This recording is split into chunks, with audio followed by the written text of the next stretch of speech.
Thank you, Mr. President.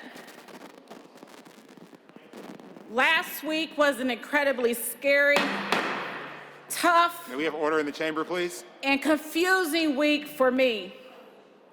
It was one of those weeks that forced me to ask myself the question, why am I here? What purpose do I serve?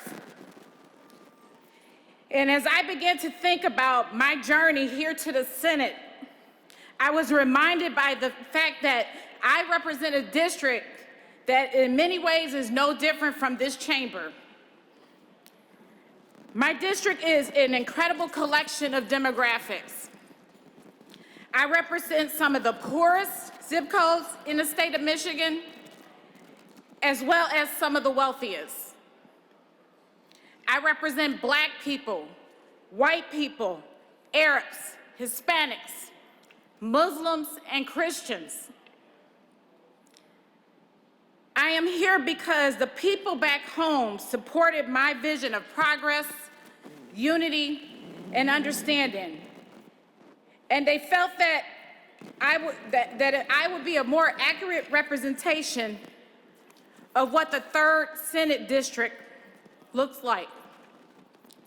But in recent weeks, a string of unfortunate events that took place has brought to the surface an ugliness that is simply not representative of Michigan values. As you all know, the recent controversy related to the Confederate flag sparked emotions that speak to a long history of civil rights movement by African Americans. And why? Because it seems to me that every time African Americans stand up to defend ourselves, the Confederate flag is a blatant reminder that we have a long way to go. In the 60s, every time a peaceful protest demanded civil rights, the Confederate flag was there. Every time a march was organized, we were mistreated by police, the Confederate flag was there. Every time there was a lynching, the Confederate flag was there. Every time a Black church was bombed and people inside were murdered, the Confederate flag was there. And every time our heroes were slain, the Confederate flag was there. When Michael Brown, Eric Gardner, Antonio Martin, Freddie Gray, and Demine Grimes were killed by police, the Confederate flag was there. In Charlottesville, when Heather Heyer was killed by a white supremacist who drove his car into a crowd, the Confederate flag was there. Last week, when angry protesters armed with semi-automatic rifles came here to demonstrate, I feared for my life. Why? Because along with swastikas, nooses, the Confederate flag was here. And it was here to intimidate, inject fear, and create chaos. I am deeply troubled by the attitudes and the lack of response by my colleagues about this situation in this chamber and the next one.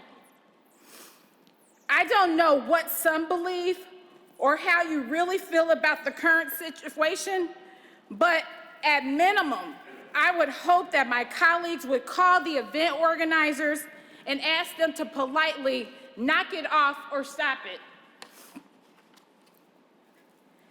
There is no place for symbols of hate in the Capitol grounds during protests, especially in an angry mob of people yelling and disrespecting our law enforcement.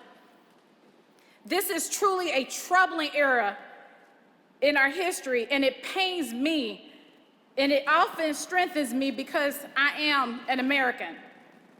I am a Black woman, and I'm in a position to speak truth to power. And the truth is, while I condemn the Confederate flag, I proudly wave the American flag, a flag that my ancestors died to protect, a flag that represents freedom and liberty to all who desire a better way of life.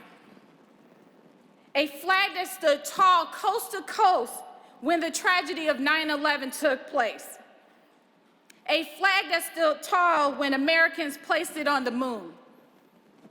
A flag that drapes over the coffins of all our fallen soldiers. But loving that flag and standing up to the responsibilities of what that flag embodies are two different things. Sadly, I believe that in this chamber, we are failing in our duties. We are quickly becoming a body that is incapable, incapable of having debates because we are allowing the politics of division to tear us apart. This division is pushing us into corners according to political labels and making it 100% difficult to find a middle ground, civility, and sound judgment.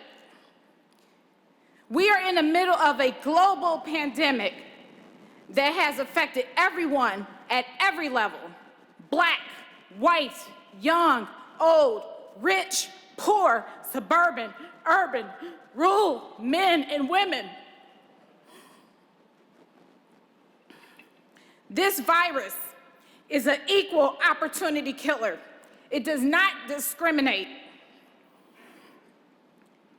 I would think that in a time like this, with so much at stake, we would be banding together to bring resolve to this issue. But I'm not seeing that here. What I am seeing is that the more we fight, the more we go into the continue to see mobs of angry people rallying at the Capitol, waving their Confederate flags and displaying symbols of hate, and sitting in the gallery with high-powered rifles. What kind of Michigan are we promoting? Are we promoting a Michigan that is proud to and attractive to business environment? No. Are we promoting a Michigan that is inclusive of all people and that does not discriminate and respects our fellow human beings? No. Are we building a Michigan where the next great invention is being created in someone's garage? No. And are we building the kind of Michigan where students can receive the best education, possibly, regardless of their socioeconomic backgrounds? Again, the answer is no. Ladies and gentlemen, last week I was scared for my life, and this week I'm still on edge.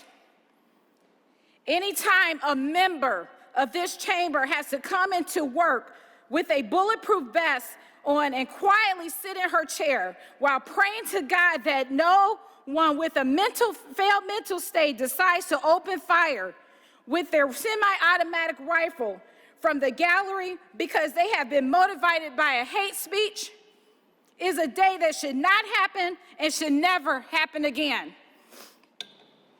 Senator. I'm almost done. Let me make myself clear, if I already haven't. I oppose the Confederate flag and everything that it has come to represent. In closing, don't you find it interesting that Dr. Martin Luther King never needed a shotgun? Don't you find it interesting that Medgar Evers never needed a knife? And don't you find it interesting that Rosa Parks only had to sit on a bus and refused to give up her seat to start what we recognize today as a modern civil rights movement? She never had to wave her symbol of hate, yell to the police, or dress like she was going to war. There's a lot we can learn